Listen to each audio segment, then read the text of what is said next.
Good evening, everybody. Welcome to another edition of ILEETA Live. It is November already. Good grief, where's the time gone? Shortly, we'll be seeing each other here in St. Louis at another ILEETA conference with some wonderful instructors. Some of those instructors are here with us now. Myself, Todd Fletcher, and our guest host, Dwayne Wolf, will be on here chatting with our wonderful ILEETA family member, Tim Barfield. Tim, for those that don't know who you are, tell us a little bit about yourself. I'm nobody. Um, Oh, you're somebody. I just retired after 42 years. Well, I guess retired from full time. I still hold a commission for whatever that's worth, but not sure quite what I'll do with that. But retired after 42 years of a pretty fun and action packed career. And I'm enjoying the retirement thing. It's way better than they say it is. And I do a little work on the side that just keeps my feet in the pool a little bit. What are you doing on the side, Tim? So I teach for First Help. We teach officer wellness and uh, uh, anyhow officer wellness and Kevin Davis had approached me very early last year, or this year, and tried to encourage me to get into some expert use of force work, and so I have actually taken on my first case there. So enjoying all of that stuff. Nice. Are you busier in retirement than you were working as a chief? I will tell you, I don't know where I fit in the chief stuff before because my days are full. Nice. Dwayne, you are here for a first time. I'll let you go ahead and start off, jump on in here, and what comments, questions you have for Tim.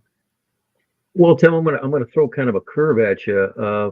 At ILEETA, we get to know each other a little bit, and one of the things that I truly enjoy about these is I get to know the people who are interviewed a little bit better. So, one of the things that I did was I Googled you, and I came up with some information and some things, and I wanted to share them with our audience and ask you to respond to them.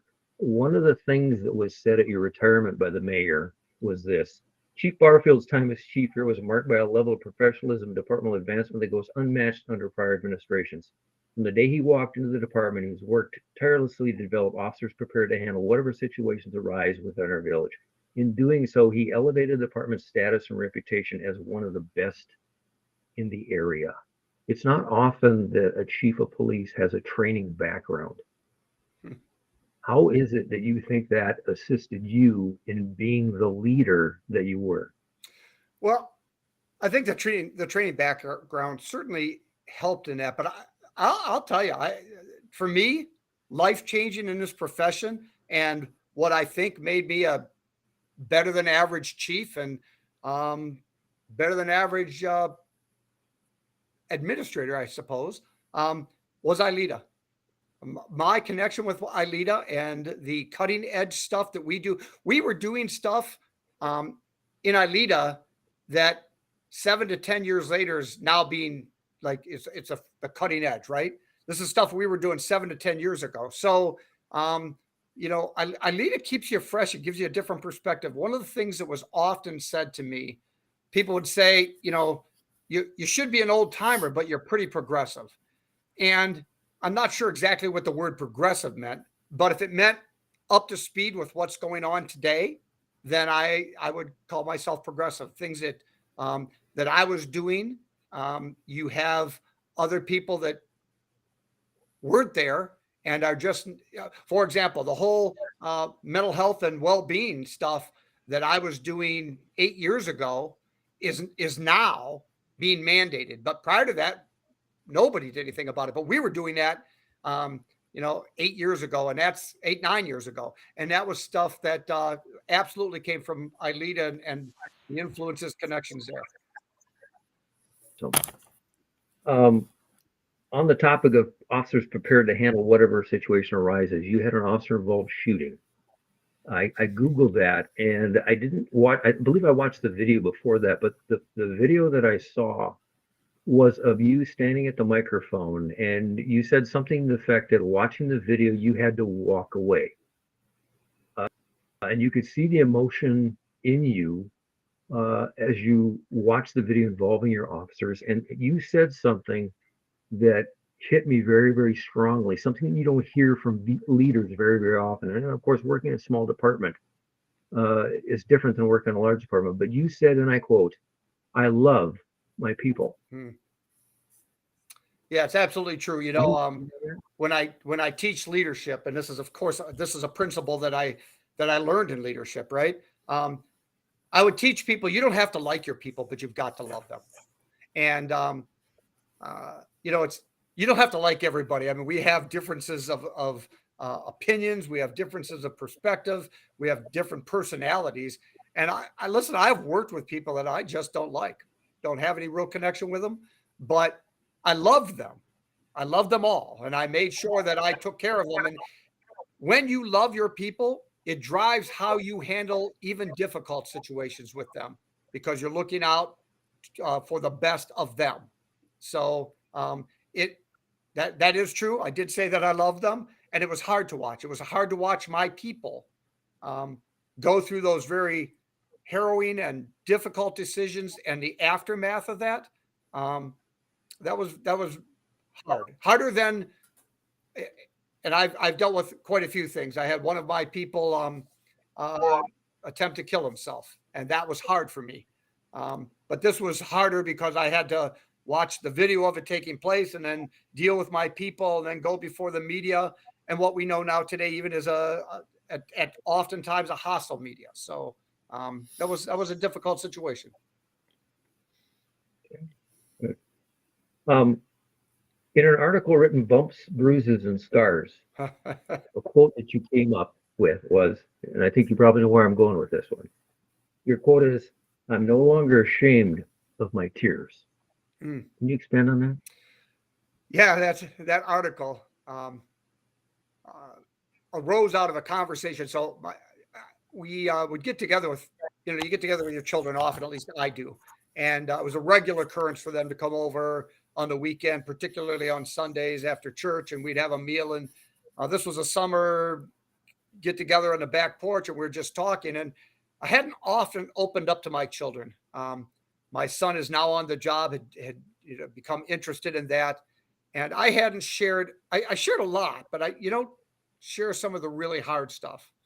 And that day, as we talked about some of that, my tears came out. And at first I was embarrassed by that, but I realized that, that I have nothing to be embarrassed about. You can love the people that you work with, and you can love the people that you work for too. And it's a struggle, the stuff we see. This is why I love the mental health stuff. And again, working with First Help, I think this message is important. I don't think we do near enough. We do a lot of check the box stuff. Some people are doing phenomenal stuff. Some people are doing check the box stuff. But it's interesting because this mental health and well-being stuff, big department have the resources. Small departments, sometimes it's harder.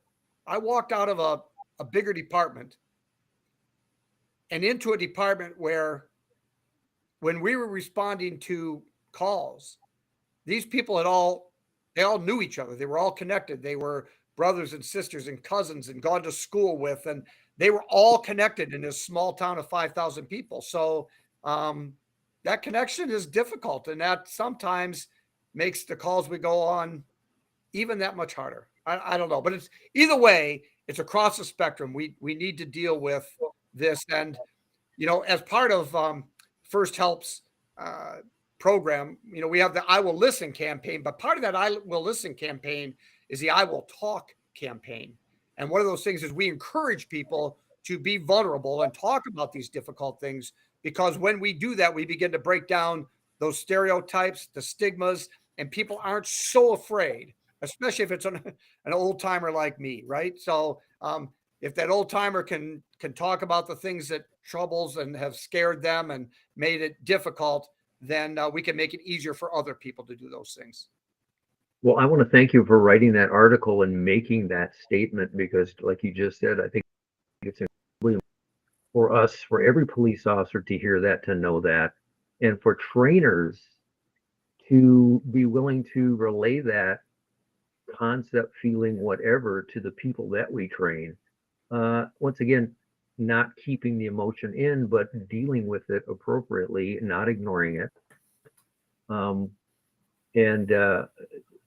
those are just a couple of quotes that popped out at me and the things that I read that truly struck me, the things that I wasn't aware that you had said before. And I just want to let you know that how meaningful each one of those things was to me as a trainer, as well as from the aspect of you working with first help and assisting officers. Oh, thank you.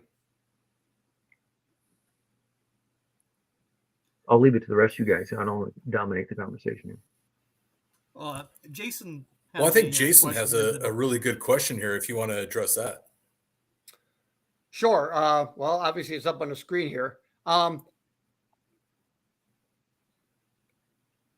So I think what I kind of talked about this already, but I think what ILEETA does is it brings the newest ideas. It brings the freshest minds, the people that are on the cutting edge, and they come to ILEETA and they present these courses. And I'll tell you, I mean, I've been a cop a long time. When I started going to ILEETA, I'd been a cop for a long time. Man, I learned so much. It's interesting because it kind of ties in. I would have people tell me, man, our department's like 20 years behind the times. And I got to start asking the question, how long's your chief been on the department? And very often, how far behind they thought they were coincided with the chief's time on the department. Hey, hats off to those really good chiefs, but and there's a lot of reasons. I'm not knocking any chiefs, boy, it's a tough job. But oftentimes, administrators start thinking they don't need to learn anymore. And when they stop learning, the department becomes stagnant too. And so I think what ILEETA does is it constantly keeps you on the front end, keeps you learning, brings these new ideas, things that I hadn't thought about it. I'll tell you, it's interesting. I thought post-traumatic stress was an excuse for guys that no longer wanted to do the job and wanted to get an early retirement. I still think that exists somewhat, but I will tell you, it was attending class after class with Alexis Artwall, who made me see, and quite honestly, where scars, bumps, and I forget the title of the article, but that article really had a lot to do with me seeing the inside of myself and making those changes. And again, ILEETA keeps you on the cutting edge, gets you to see those kinds of things.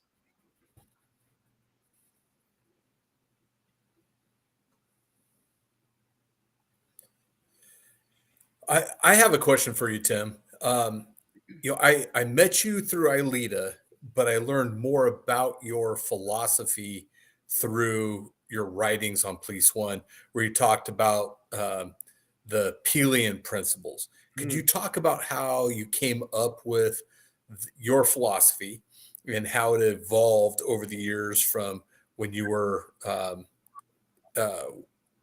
prior to being a chief and then later on as a chief?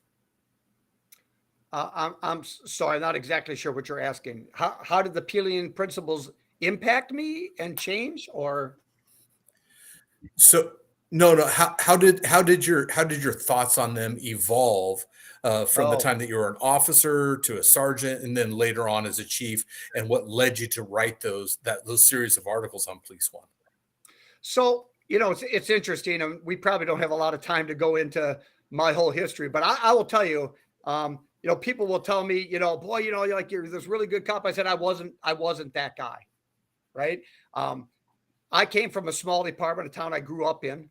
And I came on to that department, and then I moved to Maple Heights, and I had a lot of really good experiences and learned things I would never have learned anywhere else. But I also learned some really bad aspects of police work.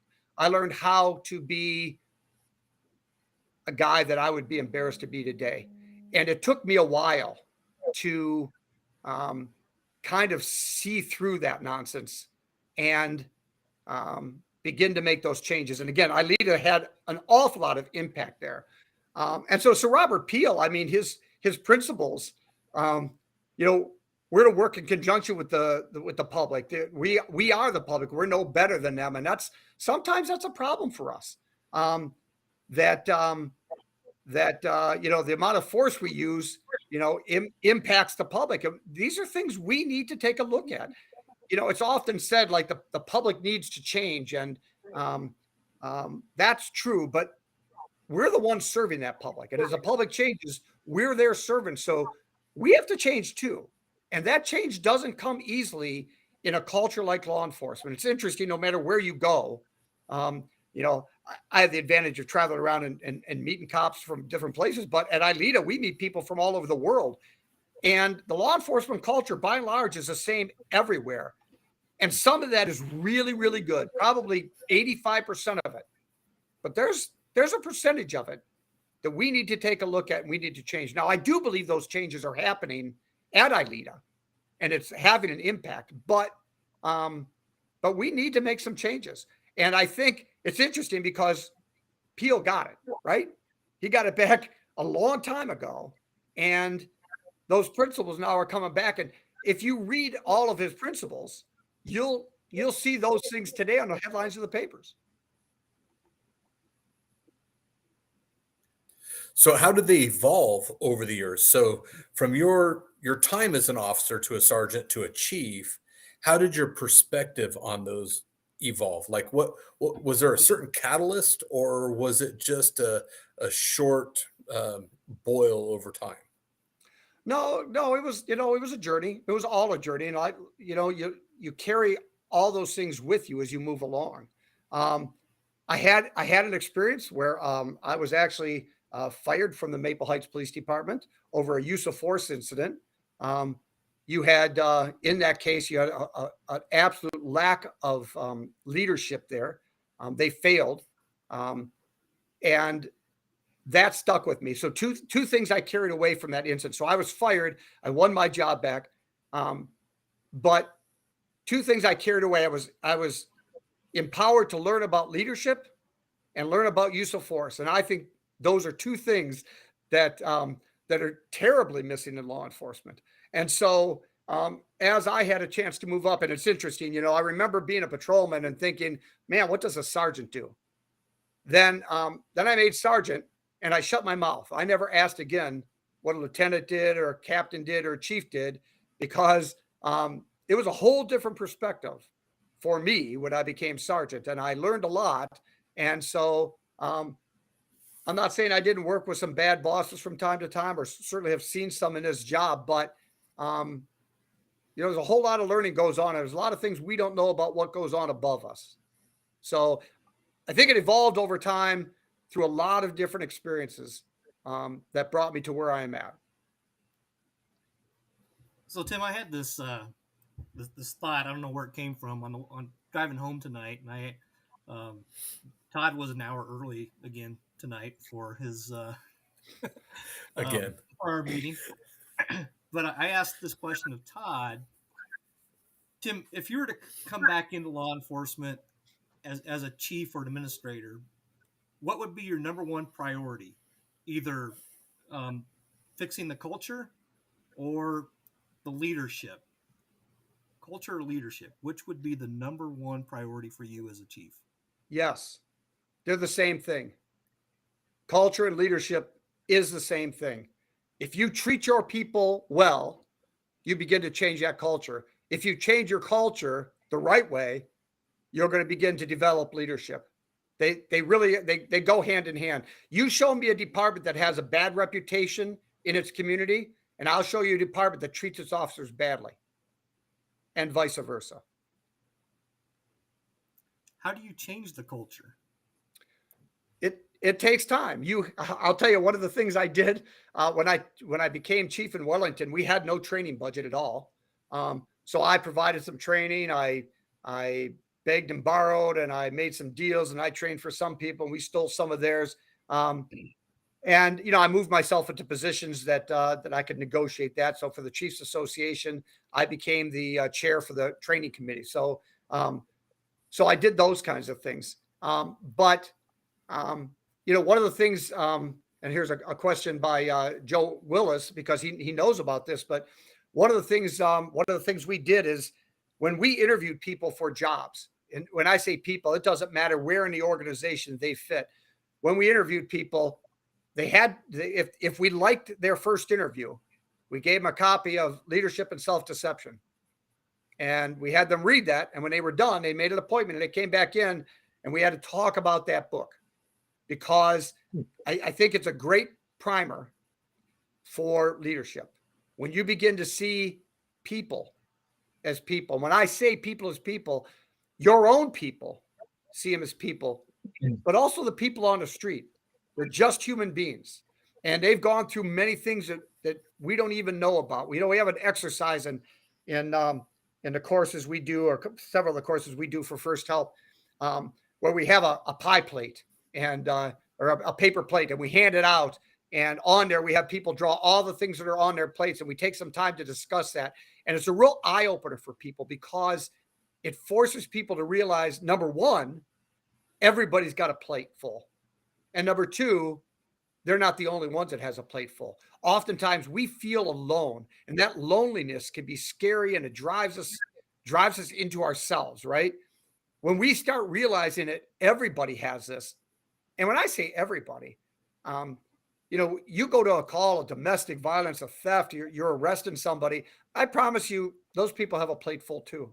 So just seeing people as people, understanding that people come from a lot of different perspectives. And I'm not excusing, it's not hug a thug, right? I'm not excusing bad behavior, but you do have to accept that all kinds of people, whether your people or the people you're dealing with, they all come from someplace. And the more we try to understand that, the better we're going to be, and the better servants we're going to be. And that's leadership, right? Servants. So Let me add to that a quote from you. Mercy, this is mercy. It is your moral and legal obligation to remember those in need, the widows and orphans. Your service is to take care of them. Sometimes they look like prostitutes, punks, assholes, and suspects. This is not a choice, it's your duty. You cannot be a warrior for God and treat some people as if they do not deserve mercy. That is a very strong statement and a heck of a foundation for officers and a viewpoint of how they serve the public. No, thank you. I will tell you, for those that do get into the Bible a little bit, Micah 6:8 is a life passage for me. Micah 6:8 says, "What does God require of you, O man, but to seek justice, to love mercy, and to walk humbly with your God?" That's a leadership principle amongst other things, right? And so he requires us to do justice, and to be merciful, and to be humble. And if we do those three things alone, and not just in police work, just in our lives, if we just do those three things alone, we're doing the right things. 100% agree. What is your definition of leadership, Tim? Wow, leadership. Leadership is taking care of people. That's what it is. It's taking care of people. When I say people, very often when we talk leadership, we're talking about the people under you. It's everybody. Leadership is not top down, right? In fact, I would argue we should start at the bottom and work them up. But leadership goes all the way around. It's your peers, it's your subordinates, it's your superiors, it's the people you serve on the street. That's leadership, and how we treat people. That's what matters. So I guess off the cuff, that's my best definition of leadership. No, that's good. Good definition. I like how you use the word people. Too many times we see administrators get in a position and we feel like or treated as a pawn on a chessboard or a number on a spreadsheet or something like that. But I think we need to get back to, and you said it, loving our people. We talked about this in great length with Chip Huth a few ILEETA lives ago, and I think that word love needs to be used a, a little bit more amongst us. And thank you for using that word tonight. Yeah, well, again, so love is an action word, right? And that's why I differentiate between liking and loving, because there's a lot of people I don't like, but whether I like them or not, and I could give you an example. I won't use names here, and I won't use a position, but I had a very difficult employee, very difficult, just nasty, vile, difficult person, and I did everything I could to help that person improve. Uh, Thankfully, until they finally retired and moved on, was no longer our problem. But it takes a lot, and I always have to go back. And it's interesting because I would ask my people, if sometimes my people would come to me and say, "Listen, we got to wash this person out. They're not doing well," and I would say, before you wash them out, make sure we look at everything and make sure that the problem is them and not us. And I will tell you today, uh, my officer that was involved in a shooting last year, when I left, she became a sergeant on the department, and we almost washed her out. And I made my people go back and re-examine that. And what a phenomenal officer, what a phenomenal person she is. And we could have lost that if we didn't also evaluate ourselves. So, when it comes to loving people or leadership, we've got to stop and take a look. Have we done everything we can do in whatever circumstance we're in? If we have, then that's okay. If we haven't, maybe we need to stop and take a look and reevaluate that. Tim, what advice would you have? And I know we're not supposed to ask like 2-part questions. I'm going to violate that. I'm going to ask a 3-part question. But what advice would you give to a new officer, a new trainer, or a new supervisor as far as how to go about what they do? So 3 different individuals, and I'm kind of looking for 3 different perspectives based on their roles and responsibilities. What advice would you give them?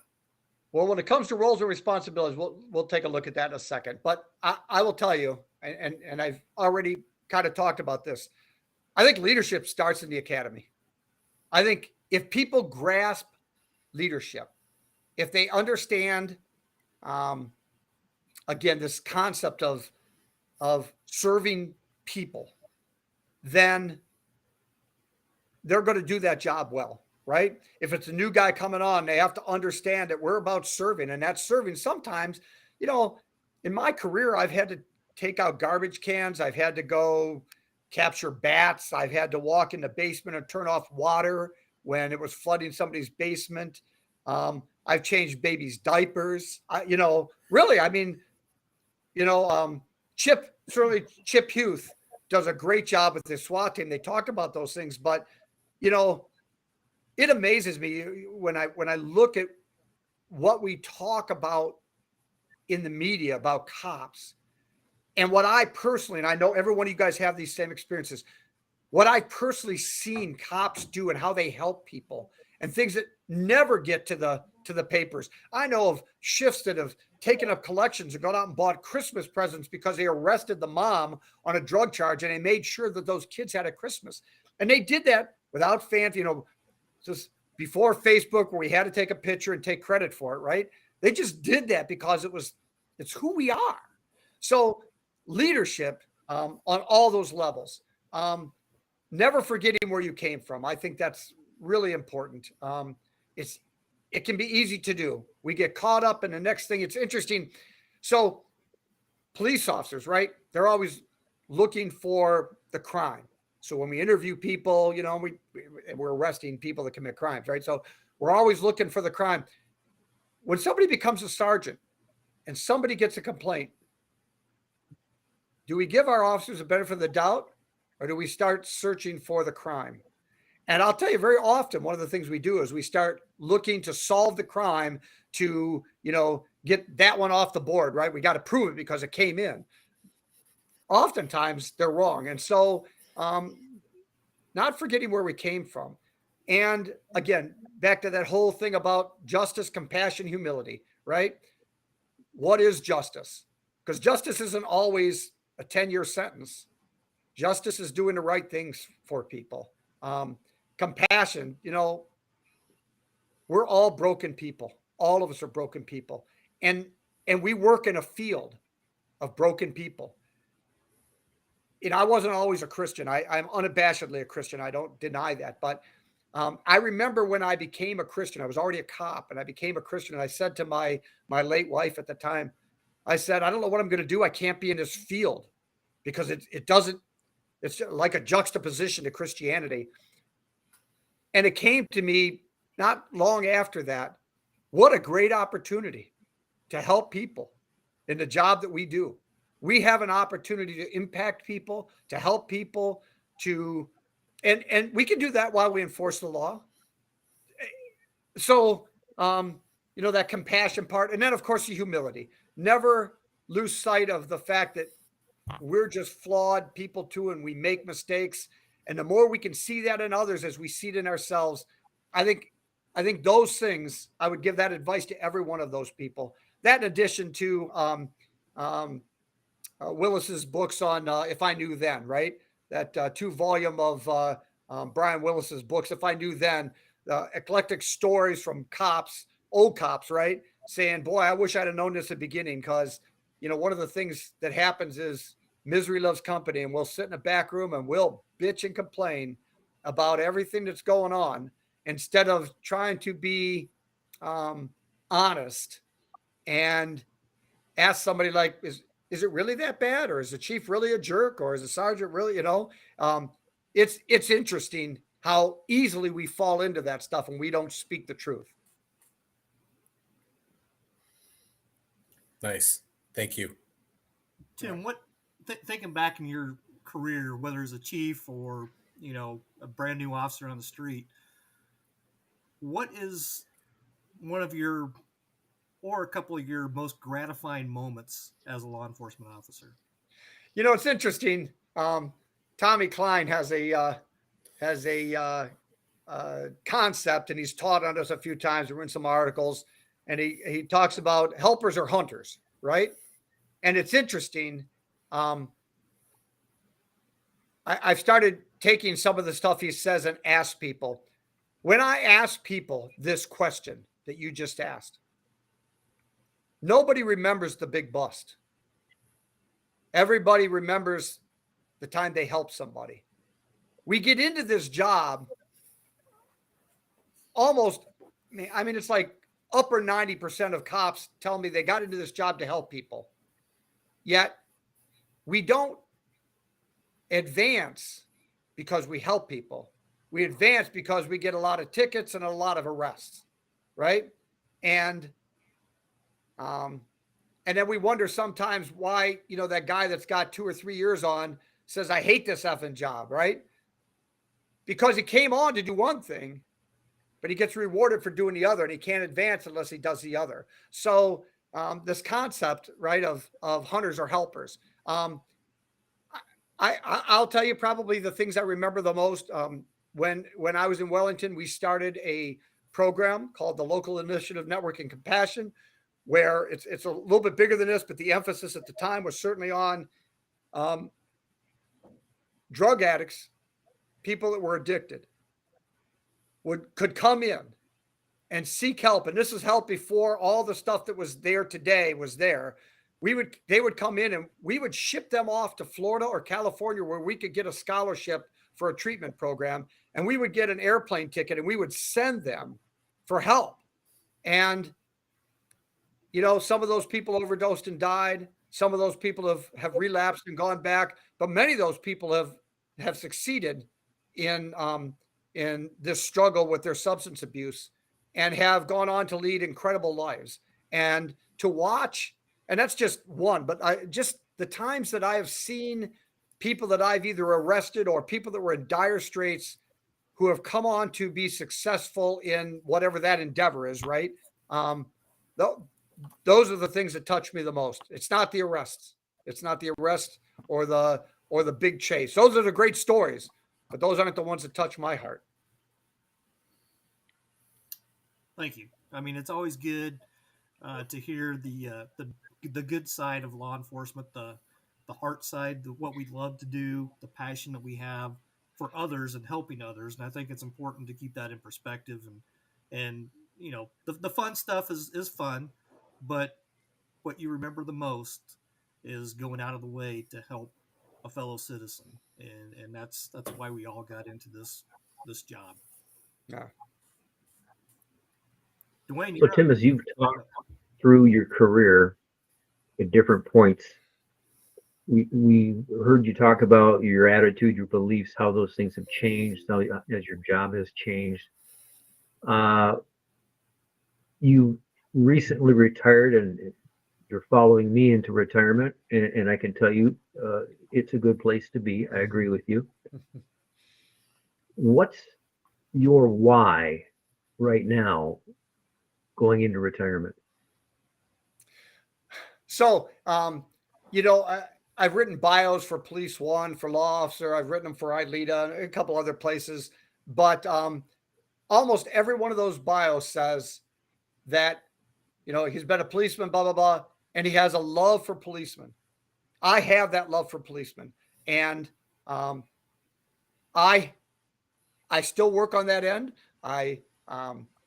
First Help certainly gives me that opportunity to help cops. This expert witness work, right? We've just this Ferguson effect on cops, and we're charging more and more policemen all the time. And yet, when it goes to trial, they're found to have been within the law. It's reasonable. So to be able to do those things and help, and I'm working here. I was appointed early last year, I think it was, to the Mental Health Addiction and Recovery Services Board in our county. And I really kind of liaison with other police departments. I was on a phone call with one of the biggest chiefs, or the biggest department chiefs in the county just today, as he was working through some issues. So I love to be able to still make those connections and still help cops. I love cops. I think they do the right thing almost all the time. I think what we do is really tough. And it's interesting. So my course at ILEETA this year is really kind of about this, right? How then shall we serve? That's my course title coming in for 2024. And it has to do with wherever you're at in the spectrum, how can you continue to serve? Whether you're retired, whether you're just starting, whether you've been there for a while, whether you're thinking about getting out, how can you serve? Because it's in our hearts, right? This servant thing, it's in our hearts. And if we give that up, and we feel like we've lost a big part of ourselves. So I think we've got to continue. And I think there's lots of ways we can do that, whether it's peer support, whether it's just reaching out to people, whether it's, we've got the time, right? Making those phone calls, just checking up on people. Those are the kinds of things I think we can do in addition to other things. So. Well, you kind of took the air out of my sails on my next question, which was going to be, what is your class going to be coming up at the next ILEETA conference? I was going to point out also that you're on a panel here. 3 of us are retired, loving this, right? Brian, you're going to love it when you get there. But one of the things that I'm going to ask you is that if somebody is an ILEETA member right now who's never been to the ILEETA conference, what does the ILEETA conference have for them? In other words, if their department can't afford to send them, why should they attend on their own time and dime, or why should they apply for a scholarship? What is it? What's in it for them and their students, the people that they train in their departments? What does ILEETA bring to the table? Yeah, we've had a lot of discussion about that all already, right? But it brings so much. If there's so much training out there, most of it we can't afford, right? and most people have a hard time getting there unless you work for a really good and progressive department. But you can go to ILEETA and you can get a taste of, first off, you can get a taste of a whole bunch of courses. And, that'll certainly fill your head with ideas on where to go if you're going to seek more. In addition to that, the connection. My goodness, I can pick up the phone and have done so. And I can talk to, I won't name drop, but we've probably all been there, right? I've reached out to some really important people to help me work through difficult situations.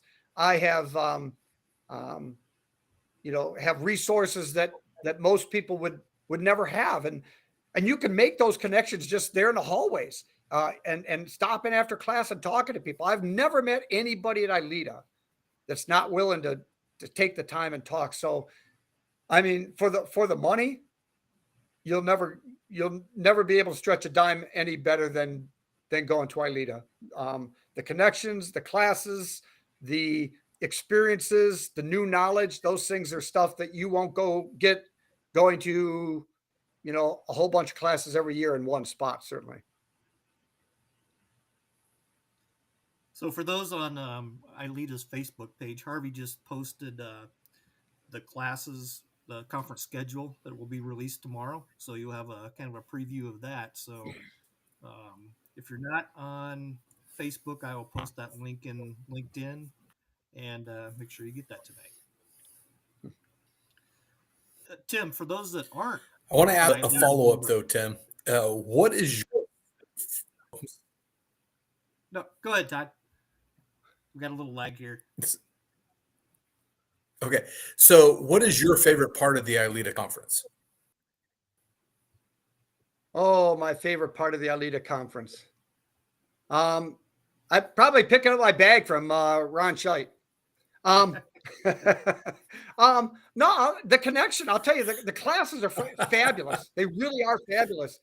But the connection with people, man, and I think we've all been there. But like, I'm always asking somebody, hey, going to have some lunch? You want to join us? Trying to connect with new people all the time. I mean, there's so much. ILEETA is just like reinvigorating every year. Now it's going to be interesting. So my first year of full retirement, right? And I was debating whether I wanted to go back, but you still want that connection, and it certainly helps with as I continue on in this model of service. I still want to be on the cutting edge there, but yeah, the connection with people, I think that's above and beyond anything you can get anywhere else. And we wouldn't want you not to be there, Tim. I'm serious when I say that. Yeah. No, I mean, you hit it on the nail, Tim. We can pick up the phone and we can call any of our fellow, and I call us all family. I've said that for the last few years, that we're one big family. Sometimes dysfunctional. We all have that crazy uncle that's a member, but we can still pick up the phone and call that person, right, Ron? I know Ron's watching, but this is just a tremendous organization that has so much to offer beyond training, but the friendships that you gain, the lifelong connections. And I know, Tim, I see pictures on Facebook of you throughout the year, hooking up with members that we see only once a year. So that's awesome. Truly awesome. Yeah, it's great stuff. Yep. Make some connections. These are tough connections to make unless you go to ILEETA. So absolutely. So for those that are watching that aren't yet members of ILEETA, what would you tell them? Why should they join our organization? Again, I think we've talked about it. The thing is, I find interesting. I know we have lots of members, and I guess there's probably some things they get, but without going to the conference, I don't think you're ever going to get everything you can. Again, it's that connection with people. It's the cutting edge training. It's the friendships that you develop for a lifetime. And resources.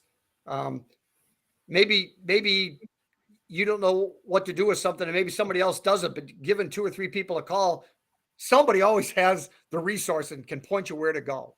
So, if you're a trainer in law enforcement and you don't belong to ILEETA, you're wasting your time. Totally agree. Can you talk to us about how you feel about the venue there with all the vendors offering different services, products? How valuable is that at the conference? So I think the vendors, it's interesting. So it started to be, guns and vests and boots and stuff, but there's a whole bunch of other kinds of vendors there also now that offers resources to our officers or resources we can use in our communities. So it certainly is an opportunity to walk around. The guns and stuff. That's always fun, but I guess there's a point in time, and I certainly reached that where those aren't near as much fun as the other stuff. And to stop and just visit with these vendors and these people that I get it, Fletch, I get it, man. But I mean, but there's so much more. You know what I'm saying? It's like it's interesting. So it's just the mindset that we have sometimes. Several years ago, I had taught a class on practical ethics. Okay, practical ethics. And I taught that class. I had like 25 people in the class. The next year, I don't know, we had a bunch of cancellations. I don't remember exactly what it was, but Harvey had reached out to me and said, you taught this class last year. Would you be interested in teaching it again? I said, well, I already have one. He says, we could do both of these. So I said, well, okay, I'll revamp it a little bit. And I renamed it. I called it Tactical Ethics. And I packed the classes. It's interesting. It's our mindset sometimes, right? And so as much as the equipment, how many flashlights can you have? I don't know. I probably got like 30. But all those things are great. And you update those, but sometimes we spend more time on that than we do on some of the other things. And it's nice to see a lot of the vendors come out with different things that can help the policeman and not just tools. Totally agree. One of the things that I found just absolute highlight of the expo were things like the educational opportunities, the overseas opportunities that different companies like SOC that were there, and some of the colleges that were there, and taking their information and going, well, this isn't really for me. But when I went back to my department, those were the things that got handed out first, and it seemed like the boots and the clothes and the guns and the vests and the armor, all that was more about me. But the other things that are there at the expo kind of reached department wide, and I was shocked and amazed at how widespread that information was that didn't really pertain to me. Yeah, so I'll just challenge you and everybody else, right? This time, go look at, you got 2 days, right? So go look at all the fun stuff, and then spend some time looking at the other stuff, because there's a lot of great resources there and stuff that that didn't always exist at ILEETA, and it's nice to see. Absolutely, 100%. We're winding it up here. About 5 more minutes left, so we'll go around the horn. Dwayne, final thoughts, questions, comments for Tim? I was just formulating that question in my mind as you asked the question. So if you would give me a minute, I'll get back to you. I'll go up to Ty. Well, I want to say thank you for being on ILEETA Live. You're one of the guys that I've looked up to over the years at ILEETA. I've followed on Police One, Law Officer, those different types of publications. I've tried to, I don't know about model my career after you, but tried to take a lot of what you've said in your different writings to heart and apply them to the street, to my teams. So thank you for that. But the last question I want to leave with you is this. Brand new supervisor that is promoted today to sergeant. what advice do you have for that new sergeant? Read the Bible. Pray. Um, you know, never forget your training. Like, go do more, right? Read case law, watch videos, analyze tactics, so that um, so that you can be better and be a great resource. Be better, be a great resource. Great advice. Dwayne? That's Yeah. still my question. Um, Speaking from the heart, address mentorship. Mentorship, yeah. So it's not a much used resource in law enforcement, and we need to get better at that. It's interesting. Right up till the day I left, the damage we do to new cops is incredible. We get them in the car and we tell them, sit there and shut up and don't talk unless you're spoken to. Um, um, I heard from a couple different guys that when they were in training, they had to eat in the closet because they weren't worthy to eat with the patrolman. I think treating our people like they are worthy from day one and put them in touch with somebody that can help mentor them as listen, they're going to make mistakes. They're going to want somebody to bounce that off of. They're going to have questions that they'll be afraid to talk to their training officer, especially with that kind of advice, right? So, man, I think we should be assigning new officers a mentor from the moment they come on the department, but it's got to be somebody that's going to be a good mentor. It can't just be, whoever's number is up. One of the things we've been going through the Force Science Analyst, Advanced Analyst class, and one of the things they mentioned is when they talk about training other people, it's the minutia that gets missed, and that's where mentorship comes in. When people teach other people how to do something, they leave out as much as 80% of the truly important things to get the job done to the best and that it can be done, which leaves the trainee short. So your words on mentorship strike true, and you need to have that person in your corner with an attitude of advancing you forward as their job, as their mission, as their why. And I appreciate your comments on that. Thank you.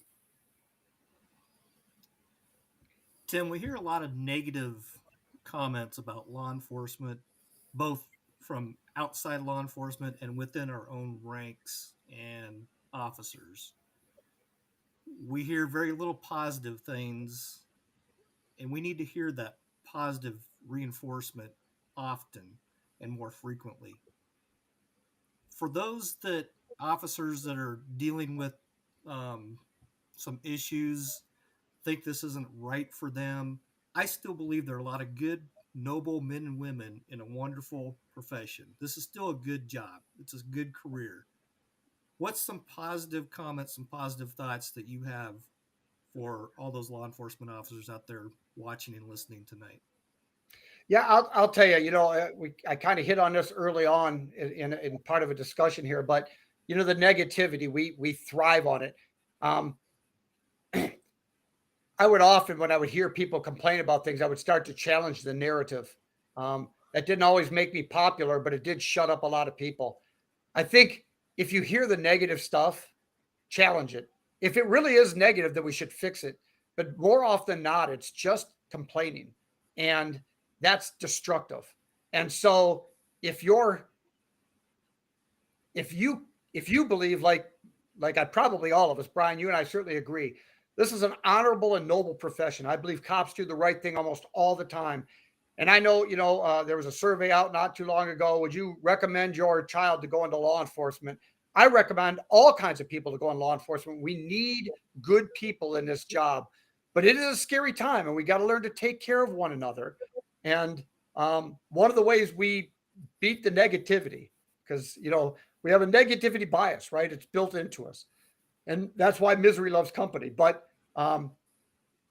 look for the good and challenge those people that are negative so that, so we can expose that darkness and, maybe shut that up, or at least bring to light, the good parts of this job. Because, like you, man, I got out for a lot of reasons.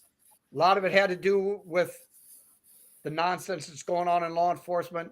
Some of it had to do with politics. Some of it had to do with this crisis. I spent 22 just constantly hiring people just because one would leave and go to another department. And it just got old. It wasn't fun anymore. And I didn't want to be in it when it wasn't fun. But, man, did I have a hell of 42 years. I had a good time, even through the bad times. I don't remember the bad times as bad as some of them were, but I certainly remember the good times. And it was a great career. And I think many people can have a great career. Don't get sucked up into the negativity. Kind of like Antonio Zarzosa challenging us to channel or at least find our inner rookie, all of that enthusiasm and joy that we had when we were rookies. Yeah, kind of the same thing. Love it. Yeah, good.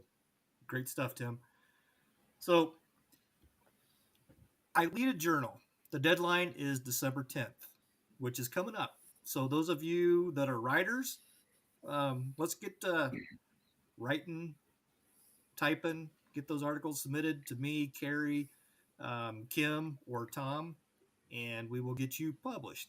Those people that aren't writers that would like to write and get published, reach out. We will all help you be successful in anything that you endeavor to do in law enforcement. So, writing for the journal is a great way to enhance your career and your professionalism and grow as a trainer. Todd, Dwayne, thank you for joining us. Tim, I want to give you the last word. Any last thoughts? Anything that you have for the ILEETA members watching tonight? The floor is yours. Go out and serve the public with a smile, with joy, knowing that service is who we are. Thank you, Tim. And if you guys would, I'm just going to end the stream here shortly. Just stay on. But for all you watching and listening tonight, thank you for joining us. We appreciate your time and your valuable friendship that we've had for over the years. We will see you soon.